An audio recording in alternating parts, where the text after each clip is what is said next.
Bulletin का आगाज करते हैं। सबसे पहले आपको ये बताएं कि वजीर आजम शहबाज शरीफ कहते हैं कि वो मुद्दत पूरी करेंगे, मौजूदा हुकूमत में करप्शन की कोई गुंजाइश नहीं है। अल अरेबिया टीवी को इंटरव्यू देते हुए वजीर आजम शहबाज शरीफ ने कहा कि पाकिस्तान को मसाइल से निकाल कर अपने पांव पर खड़ा करेंगे। ये तरीकाकार है जिसमें पाकिस्तान भारत को पीछे छोड़ सकता है।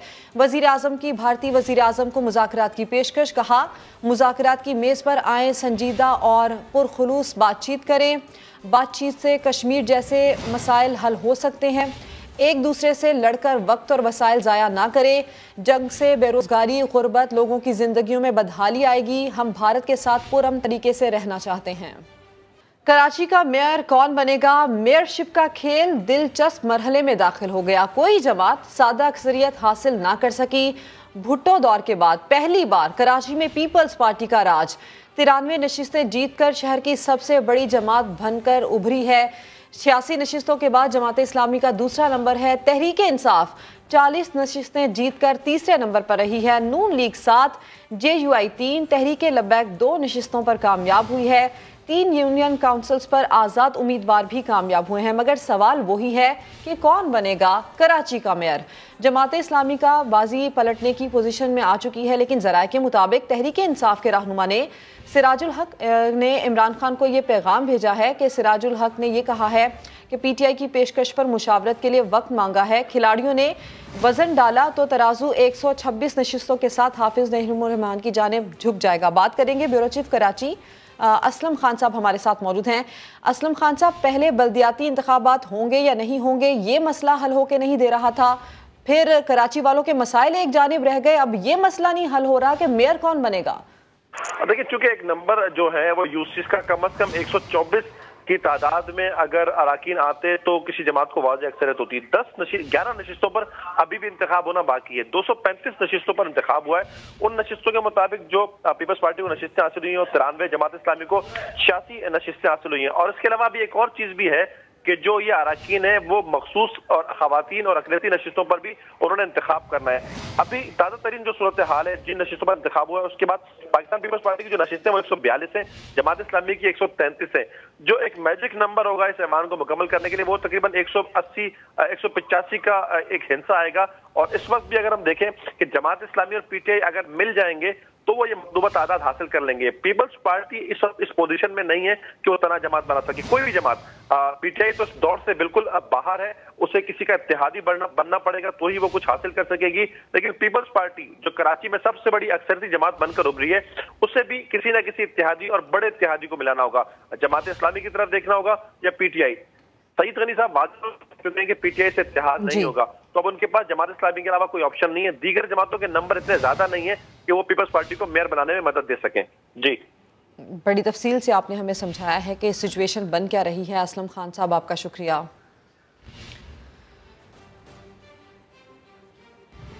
जमात इस्लामी का पीपल्स पार्टी पर धांधली का इल्ज़ाम। हाफिज नईमुर रहमान कहते हैं हमारे पास 94 नशिस्तों के फॉर्म 11 मौजूद हैं।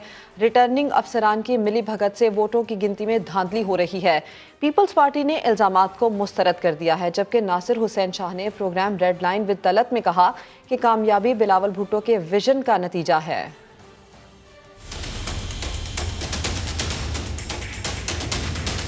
कराची के बल्दियाती इलेक्शन, पीपल्स पार्टी जीत की दौड़ में सबसे आगे। जमात इस्लामी का पीपल्स पार्टी पर धांधली का इल्जाम। हाफिज नईमुर रहमान ने programme red line with Talat में कहा अकलियत को अक्सरियत और अक्सरियत को अकलियत में बदलने की कोशिश की जा रही है।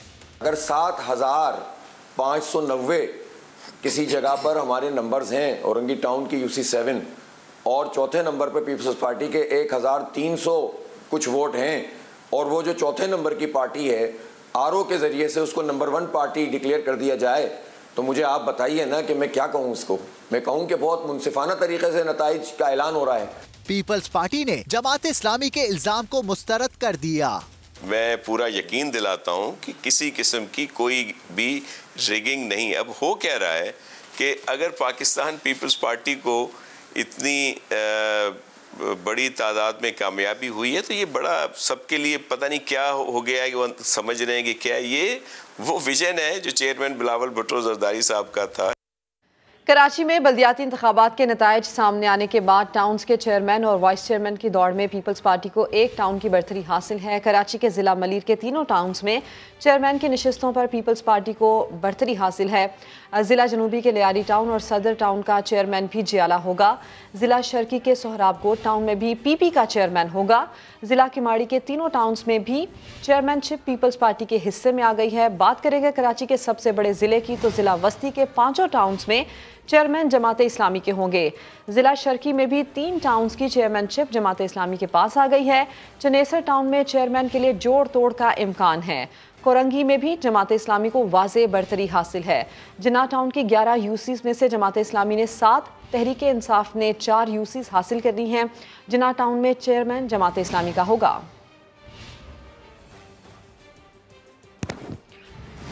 बल्दियाती इंतखाबात में शानदार कामयाबी पर साबिक सदर आसिफ अली जरदारी की जियालों को मुबारकबाद। अपने पैगाम में कहा कि शहीद भुट्टो के जियाले और मोहतरमा बेनज़ीर भुट्टो शहीद के भाई इंतखाबी मैदान में नाकाबिल शिकस्त हैं। पीपल्स पार्टी के मुंतखब नुमाइंदे ये ना भूले कि सियासी जन्नत अवाम के कदमों में है। ताकत का सरचश्मा अवाम है और वही बेहतरीन मुनसिफ भी हैं। एमक्यूएम के रहनुमा फारूक सत्तार ने यह इल्ज़ाम लगाया है कि पीपी ने चालाकी से रिवायती तौर पर अपनी सीटों में इजाफा किया है। जमात इस्लामी भी यही कह रही है कि सीटें छीनी गई हैं। समा के प्रोग्राम नया दिन में गुफ्तगू करते हुए फारूक सत्तार ने कहा कि पीपल्स पार्टी किसी भी बल्दियाती इदारे को इख्तियारात नहीं देती। अगर जमात इस्लामी का मेयर आ भी गया तो रुल जाएगा। इस्लामी लड़ती उसे अगर सीटें जो थी वो मिली, लेकिन उन्हें ज़्यादा वोटर्स वाली सीटें उन्हें मिली हैं। पीपल्स पार्टी ने बहुत चालाकी के साथ अपने जो रिवायती हल्के हैं वहाँ अपनी सीटों की तादाद में गैर मामूली तौर पर इजाफा कर दिया। फिर नताइज भी जब इतनी ताख़ीर से आए तो आप खुद बताइए कि इसका मतलब कहीं ना कहीं मुस्तकिल मैनिपुलेशन तो हो रही थी। ज़ाहिर है कि जमात इस्लामी भी कह रही है कि उनसे सीटें छीनेगी, पीटीआई भी यही रोना रो रही। या तो अगर पीपल्स पार्टी का मेयर होगा तो सिर्फ लेजिटिमाइज होगा ना उनका कब्ज़ा। बाकी तो जमात इस्लामी और पीटीआई के तो उसी तरह 4 साल मतलब है कि एड़ियाँ रगड़नी है, दर दर की ठोकरें खानी है। और अगर ये मेयर अगर जमात इस्लामी किसी तरह का पीटीआई के साथ मिलकर ले आती है तो फिर दोनों ने उस तरह रुलना है। जब तक कराची को सालाना 400 अरब नहीं मिलेंगे, मैं नहीं दिखता कि बुनियादी मसाइल हल होंगे। आगे बढ़ते हुए बात करते हैं पंजाब की। हुकूमती इत्तेहाद की तरफ से निगरान वज़ीर आला के लिए नाम अपोजिशन ने मुस्तरद कर दिए हैं। अपोजिशन हुकूमती नामों में से किसी एक का भी चुनाव नहीं करेगी। अहम अपडेट है, अहम पेशरफ्त है। हिज़्ब इख्तिलाफ आज 3 नामों पर परवेज़ इलाही को भी आगाह करेगा। अपोजिशन हुकूमती नामों में से किसी एक का भी चुनाव नहीं करेगी। बात करेंगे नुमाइंदा खुसूसी आसिम नसीर हमारे साथ मौजूद हैं। आसिम, क्या सोचा जा रहा है निगरान वज़ीर आला के नाम के हवाले से? जी बिल्कुल, ये हम अपने नाज़रीन को ये ब्रेकिंग न्यूज़ देंगे कि अपोजिशन की तरफ से जो मुलाकातें चल रही थी और पंजाब असम्बली के तहलील के बाद निगरान सेटअप के लिए, उसमें एक बड़ा फैसला तो ये कर लिया गया है कि जो हुकूमती नाम भेजे गए हैं उनमें से किसी एक को भी तस्लीम नहीं किया जाएगा। गो कि उसमें नासिर खोसा साहब ने अपना विड्रॉ कर लिया हुआ है, लेकिन उसके बावजूद जो 3 नाम हुकूमत ने गवर्नर पंजाब को भिजवाए उन तीनों को मुस्तरद कर दिया गया है मुस्लिम लीग नून और पीपल्स पार्टी के इत्तेहाद में। इसी तरह अपोजिशन जो है अपने नामों के लिए आज 3 नाम परवेज इलाही को भिजवाएगी। अब से कुछ देर के बाद मलिक अहमद खान फोन करेंगे वज़ीर आला पंजाब परवेज इलाही को और उन्हें अपने जो 3 नाम है जो कि अपोजिशन के मुतफिका नाम होंगे वो नाम पेश करेंगे और उसके साथ साथ गवर्नर पंजाब को रिटर्न तौर पर भी ये नाम भिजवा दिए जाएंगे। जरा ये बता रहे हैं कि कुछ देर में लंदन से मियां मोहम्मद नवाज शरीफ की तरफ से हतमी नामों का जो है ऐलान किया जाएगा और वज़ीर आज़म से उनका राब्ता होगा और उस राब्ते में ये तीनों नाम वज़ीर आज़म को वो देंगे, जिसके बाद फौरी तौर पर मलिक अहमद खान जो है वो वज़ीर आला पंजाब को फ़ोन करेंगे और दूसरी जानिब वो तहरीरी तौर पर, क्योंकि वो नामजद मेंबर है हमजा शहबाज के और वो एक तहरीरी तौर पर हमजा शहबाज की तरफ से दरख्वास्त जो है गवर्नर पंजाब 3 नामों की भिजवा देंगे। जरा ये बता रहे हैं कि मलिक अहमद खान इस वक्त वज़ीर आज़म के पास पहुंच चुके हुए हैं और कुछ देर में ही ये नाम जो है लंदन से फाइनल होकर पाकिस्तान पहुंच जाएंगे। जी आसिम नसीर, तफसील के लिए आपका शुक्रिया। इमरान खान, असद उमर और फवाद चौधरी के खिलाफ तौहीन इलेक्शन केस की समाअत हुई है। वारंट गिरफ्तारी के बावजूद इमरान खान पेश ना हुए। इलेक्शन कमीशन ने अदम पेशी पर फैसला महफूज कर लिया। समाअत के दौरान मेंबर बलूचिस्तान ने इस्तफसार किया कि इमरान खान, असद उमर और फवाद चौधरी कहाँ हैं। मेंबर खैबर पख्तूनख्वा बोले हाई कोर्ट ने वारंट मुअत्तल किए हैं लेकिन पेशी से नहीं रोका। हाजिरी से इस्तिस्ना की दरख्वास्त भी दायर नहीं की गई। इलेक्शन कमीशन ने इमरान खान, असद उमर और फवाद चौधरी की अदम पेशी पर फैसला महफूज करते हुए समाअत 24 जनवरी तक मुलतवी कर दी है। अब आपको ये खबर दें कि पंजाब में इंतखाबात में होने वाले हैं चौधरी शुजात हुसैन पार्टी सदारत केस का फैसला जल्द सुनाया जाएगा। और इससे मुतालिक ये भी अपडेट है कि काफ लीग पार्टी सदारत केस में परवेज़ इलाही के वकील आमिर सईद ने इलेक्शन कमीशन से इस्तदा कर दी है कि कमीशन 18 अगस्त को चौधरी शुजात पार्टी सदारत केस का फैसला महफूज किया था। अहम अपडेट है, अहम खबर है, पंजाब में इंतखाबात होने वाले हैं कि इसका फैसला सुनाया जाए। और इससे मुतालिक ये भी अपडेट आ रही है इलेक्शन कमीशन में काफ लीग पार्टी सदारत केस है, परवेज़ इलाही के वकील इलेक्शन कमीशन में पेश हों। काफ लीग पार्टी सदारत केस का फैसला जल्द सुनाएंगे। मेंबरान इलेक्शन कमीशन का ये कहना है क्या फैसला जल्द सुनाने के लिए तहरीरी दरख्वास्त दी है। मेंबर KP की जानिब से पूछा गया। तहरीरी दरख्वास्त दायर किए 4 माह गुजर चुके हैं। वकील परवेज़ इलाही 18 अगस्त को चौधरी के हवाले से ये फेस का फैसला सुनाया जाएगा। इमरान खान भी सारे गुण इनके निराले हैं, जैसे चपरासी रखने को तैयार ना थे, उन्हीं के बारे में वो अब बातें कर रहे हैं। उन्हें अपने दौर में वज़ीर आला रेलवे और वज़ीर दाखिला बनाया गया और जिन्हें पंजाब का सबसे बड़ा डाकू करार देते थे। वज़ारत आला के बाद अब उन्हें PTI में अहम जगह दिए जाने की गूंज है। इस अंदाज़े सियासत पर अरकान पार्लियामेंट की क्या राय है, टिका खान सानी की रिपोर्ट में आपको दिखाते हैं। इमरान खान जिसे पंजाब का सबसे बड़ा डाकू कहते रहे, पहले उसे वजीर आला बनाया, अब PTI में शामिल करने की बातें हो रही हैं। आखिर इमरान खान की सियासत का मयार और असूल है क्या, आइए जानते हैं अरकान पार्लियामेंट से। मफादात के लिए एक दूसरे के साथ इकट्ठे होने, न कि अवाम और नजरियात के लिए, ये तो कोई मयार है ही नहीं, ये तो बेउसूली है। किसी को चौकीदार नहीं रखना था, कोई डाकू था, कोई कातिल लीक थी। ये नजरिया जरूरत की सियासत है। याद माजी अजाब है, यारब छीन ले मुझसे हाफसा मेरा। इमरान ने ये साबित किए कि जो कमिटमेंट करते हैं वो डिसऑनर करते हैं। परवेज़ इलाही साहब अगर 1-2 सीट्स के लिए वो ये सोचते हैं तो मेरे ख्याल में this is not politics. Khan साहब का कोई एक नजरिया थी या सियासत तो है नहीं, सारे खत्म हो गए। तो अब वो बहकी बातें कर रहे हैं, कभी इधर की कभी उधर की, कभी इसको लेना कभी उसको लेना। चौधरी साहबान पुराने मुस्लिम लीग की है, लेकिन अगर वो शामिल होते हैं किसी नॉन मुस्लिम लीग फैक्शन में तो ये मेरे लिए तो दुख की बात है। अरकान पार्लियामेंट का कहना है कि इमरान खान का कोई सियासी नजरिया और असूल नहीं, सिर्फ अपने अपने मफादात का खेल खेला जा रहा है। कैमरामैन ज़हीर अब्बास के साथ टिका खान सानी, समा, पार्लियामेंट हाउस, इस्लामाबाद। किसी के लिए यादें माजी अजाब बन जाती है, लेकिन इमरान खान के ज़मीर को उनके माजी के बयानात और इल्ज़ामात बिल्कुल नहीं झंझोड़ पाते। इमरान खान आज जिस पार्लियामेंट में वापस आ रहे हैं उसको माजी में उसने कैसे बेतुकीर किया, आइए यू टर्न के माजी पर एक नजर डालते हैं। पार्लियामेंट के ऊपर वाकई मैं लानत भेजता हूँ। यू टर्न मास्टर का एक और यू टर्न, जिस मुकद्दस ऐवान पर कल लानत भेजी, जाती मुफाद के लिए आज वही मुकद्दस ठहरा। इसी यू टर्न मास्टर ने पहले इख्तिदार के मजे लूटे, तनख्वाहें, मुराद और प्रोटोकॉल एंजॉय किया, कीचड़ उछाला, पहली बार दिल भर गया तो उसी को बेतौकीर कर दिया। अनापरस्ती और गुरूर में डूबे इसी यू टर्न मास्टर ने पार्लियामेंट की तौहीन की, अवाम के मुंतखब नुमाइंदों को बेतौकीर किया, मगर अब वहीं जाने को तैयार हो गया। इमरान का शागिर्द खास शेख रशीद भी कम नहीं, 4 दिहाइयों तक जिस पार्लियामेंट से उनकी रोजी जुड़ी रही, उसी की जड़ें काटने पर तैयार थे। मैं अपना असेंबली से इस्तीफा देता हूँ। मैं से असेंबली पे 1000 मर्तबा लानत भेजता हूँ ऐसी जमहूरियत पे। और इमरान खान इस्तीफा दो, बाहर आओ, लाठी उठाओ, नेज़ा उठाओ, जाती उम्रे की तरफ मार्च करो। इमरान और रशीद की इस बेहिसी, बदअखलाकी, खुदगर्जी, बेतौकीरी, सियासी नापुख्तगी, इख्तिदार के लिए चापलूसी और जाती मुफाद की खातिर एहसान फरामोशी की रविश देखकर कहने वाले कहते हैं कोई शर्म होती है, कोई हया होती है। खामोशी, इन लोगों को भी थोड़ी सी ग्रेस होनी चाहिए, थोड़ी सी एथिक्स होनी चाहिए, थोड़ी सी शर्म होनी चाहिए। साबिक सदर supreme court bar Abdul Latif Afridi की नमाज जनाजा पेशावर में अदा कर दी गई। नमाज जनाजा में वफाकी वजीर कानून, chief justice Peshawar high court समेत सियासी शख्सियात ने भी शिरकत की। चीफ जस्टिस पाकिस्तान उमर अता बंदयाल ने अब्दुल लतीफ आफरीदी के कत्ल को बड़ा नुकसान करार दे दिया। कहा, लतीफ आफरीदी बहुत बड़ी शख्सियत थे। अब्दुल लतीफ आफरीदी के कत्ल के इल्ज़ाम में गिरफ्तार मुलजिम का 2 रोज़ा जिस्मानी रिमांड मंजूर हो गया। अब्दुल लतीफ आफरीदी के कत्ल के खिलाफ वकला आज मुल्क गिर हड़ताल कर रहे हैं।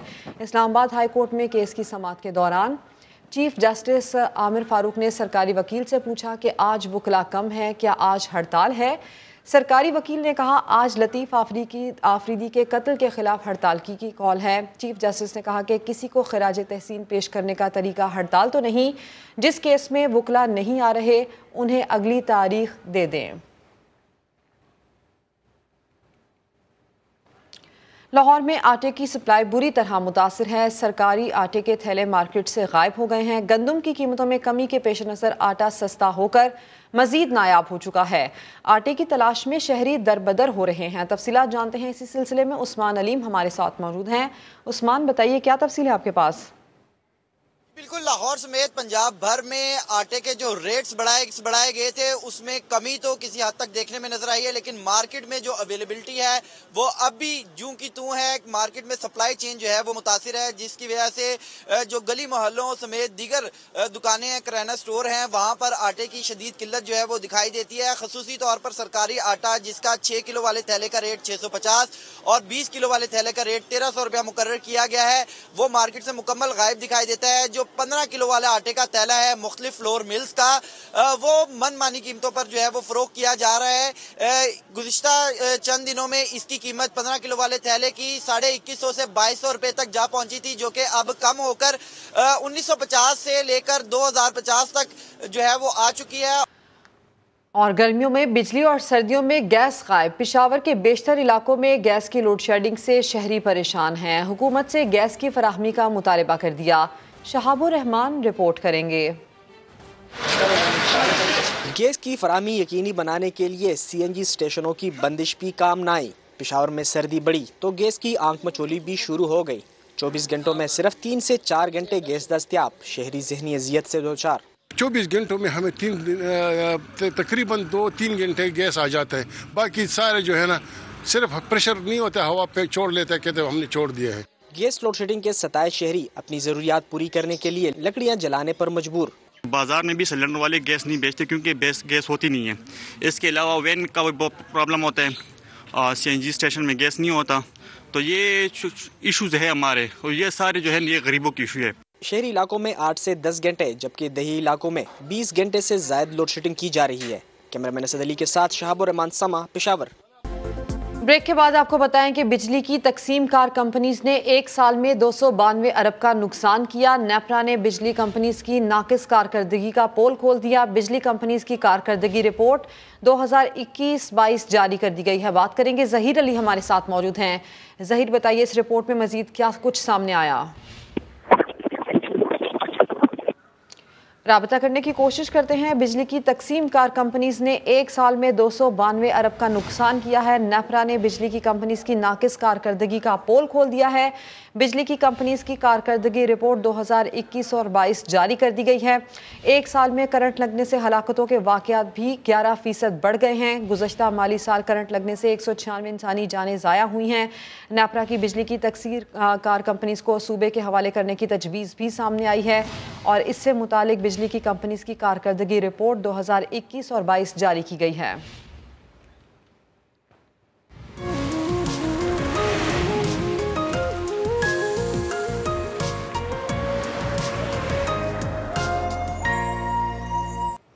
और कराची वाले हो जाएं तैयार, सर्दी की नई लहर आने को है तैयार। इसी से मुतालिक मजीद जानेंगे हामिदुर रहमान से। अपडेट कीजिए। हाँ जी, महकमा मौसमियात के मुताबिक कल से कराची में सर्दी की शिद्दत में कमी का इम्कान है, मौसम कदरे बेहतर हो जाएगा, जबकि आज भी जो बलूचिस्तान से शुमाल मशरकी हवाओं की जद में शहर रहा है। महकमा मौसमियात का ये कहना है कि कल से बलूचिस्तान में बारिशों का इम्कान है, पूरे बलूचिस्तान में, और कुछ मकामात पर बर्फबारी भी है, जिसके बाद शहर में दोबारा कराची वालों के लिए खुशखबरी है कि कराची में दोबारा जो है वो सर्दी की एक लहर आ सकती है। महकमा मौसमियात के मुताबिक 21 या 22 जनवरी से शहर का दर्जा हरारत जो है उसमें दोबारा से कमी वाक़ई होगी। पाकिस्तान की साहिली पट्टी दुनिया को दिखाने का मिशन। पाकिस्तान बोट रैली के मुंतज़मीन ने दूसरे एडिशन का ऐलान कर दिया। इस साल रैली में किस किस आयरलैंड का पड़ाव होगा और इवेंट में कितने बोटर्स शिरकत करेंगे, हुज़ैफा खान की रिपोर्ट में देखते हैं। ब्लू इकोनॉमी को प्रमोट करने का मिशन, पाकिस्तान की साहिली पट्टी और इसकी खूबसूरती दुनिया को दिखाने के लिए एक बार फिर से पाकिस्तान की बोट रैली सीजन 2 बहुत जल्द शुरू होने वाली है।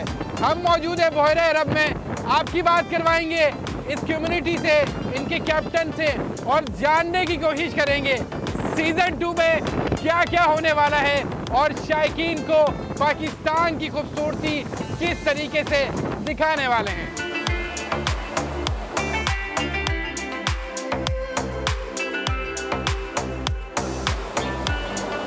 पूरा प्रोग्राम जिसमें चरना से होते हुए अस्तोला में 2 नाइट्स, फिर वापसी का सफ़र इंशाल्लाह ताला 4 दिन के अंदर या 5 दिन के अंदर ये अख्ताम पजीर होगा। ये इवेंट फरवरी के 2nd वीक के बाद इंशाल्लाह मुनक्किद होगा। लोगों ने पिछले साल अपनी फीडबैक में बताया कि अस्तोला आइलैंड को आपको ज़्यादा रुकना चाहिए था, तो इस साल हमने उनकी फीडबैक को मद्देनज़र रखते हुए अस्तोला आइलैंड में 2 नाइट्स का इंतज़ाम किया है, जिससे इंशाल्लाह ताला मरीन पार्क जो पाकिस्तान का सबसे बड़ा मरीन पार्क है उसको इन डेप्थ देखने का मौका मिलेगा।